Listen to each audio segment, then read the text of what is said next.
पाया है कि पाकुड़ के जो विभिन्न जलाशय हैं उसमें खासकर जो विंटर सीजन में जो माइग्रेशन करके पक्षी आते हैं उसकी संख्या पाई गई है।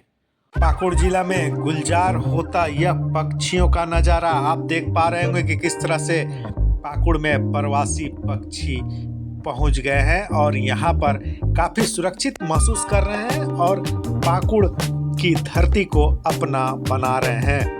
पाकुड़ वन प्रमंडल में पहली बार संपन्न हुआ एशियन वाटर वर्ड्स वन प्रमंडल में पहली बार एशियन वाटर वर्ड्स सेंसस का आयोजन किया गया, जो पक्षी विशेषज्ञों के नेतृत्व में सफलतापूर्वक संपन्न हुआ।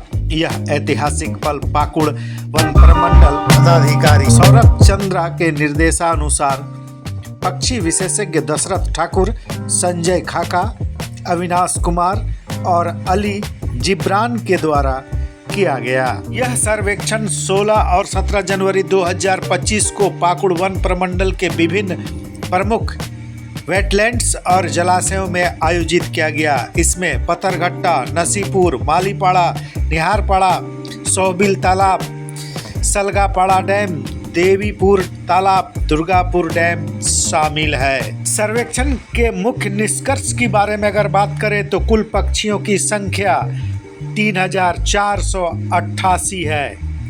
पक्षी प्रजातियों की संख्या 28 है। निवासी प्रजातियां 26 और प्रवासी प्रजातियां 2 है। प्रवासी पक्षी कॉटन टिल 75, रेड क्रॉस्टेड पोचाई 242 प्रवासी पक्षी पाकुड़ में देखा गया। इस पूरे मामले में क्या कह रहे हैं पाकुड़ डीएफओ सौरभ चंद्रा, हम आपको सुनवाते हैं। इस माइग्रेटिव बर्ड्स या जिसे आमतौर पे बोलचाल की भाषा में विदेशी पक्षी की संज्ञा दी जाती है, उसका इस बार हम लोगों ने first Asian water bird census हम लोगों ने करा है, AWC। ठीक है, इसमें हम लोगों ने पाया है कि पाकुड़ के जो विभिन्न जलाशय हैं उसमें खासकर जो विंटर सीजन में जो माइग्रेशन करके पक्षी आते हैं उसकी संख्या पाई गई है और काफ़ी अच्छी डाइवर्सिटी और संख्या दोनों पाई गई है। तो मूल रूप से हम लोग को सबसे ज़्यादा जो है लेसर व्हिस्लिंग रैक, फिर रेड क्रेस्टेड पोचार्ड, कॉमन मूरहेन वगैरह भी देखने को मिले हैं। तो निसंदेह एक बात तो स्पष्ट होती है कि पाकुड़ के जलाशय में उस हैबिटेट को संपन्न रखने की क्षमता है, जिसके कारण यहाँ पर विदेशी पक्षी या माइग्रेटिव बर्ड्स आते हैं। अब इसमें हम लोग को बेहतर तरीके से जागरूक होकर और कार्य करने की आवश्यकता है, ताकि ये जो पूरा संरक्षण का कार्य है इसको बढ़िया से अंजाम दिया जा सके। कई चीज़ें हैं, जैसे कुछ महत्वपूर्ण जलाशय को इम्पोर्टेड बर्ड एरियाज IBA के तहत भी नोटिफाई कर सकते हैं। BNHS के द्वारा ये कार्य किया जाता है।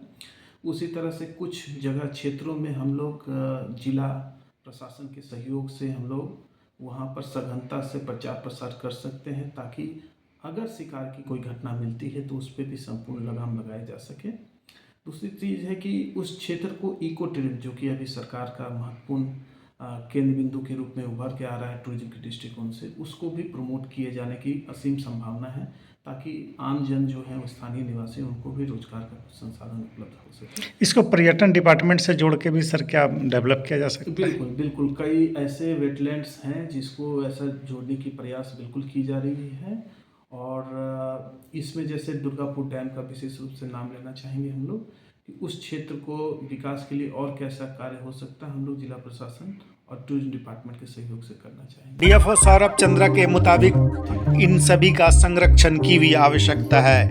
सर्वेक्षण के दौरान पक्षियों की प्रजातिगत विविधता, विशेष रूप से प्रवासी पक्षियों की उपस्थिति ने स्पष्ट किया है कि पाकुड़ वन प्रमंडल के वेटलैंड्स और जलाशयों का संरक्षण अत्यंत महत्वपूर्ण है। इसके साथ ही स्थानीय समुदाय के पक्षियों और उनके आवास के संरक्षण के प्रति जागरूक करना भी आवश्यक है। आपको महत्वपूर्ण बात बता दें कि किसी भी तरह की पक्षी को या फिर प्रवासी पक्षी को अगर कोई मारता है और पकड़े गए तो निश्चित रूप से उस पर कानूनी कार्रवाई होगी। बने रहिए मेरे साथ, देखते रहिए Kundan all point KP news. बहुत बहुत शुक्रिया।